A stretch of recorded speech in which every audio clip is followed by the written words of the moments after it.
Orienta Giovani 2014 è l'evento annuale che Confindustria, nell'ambito del suo impegno per l'orientamento, dedica all'incontro tra gli imprenditori e i giovani.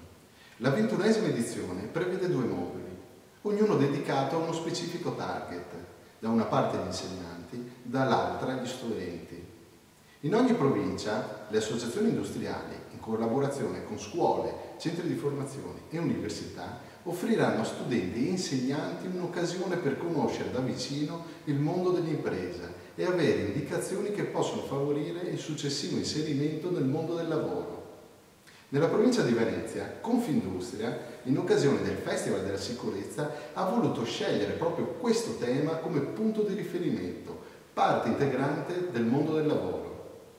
Nel successo di molte aziende e nel grande impegno delle persone che ci lavorano, si ritrova sempre una particolare attenzione allo studio ed alla valutazione dei rischi. Lavorare bene vuol dire avere un'ottima propensione nel risolvere i problemi. La sicurezza li gestisce. Buon Orienta Giovane a tutti!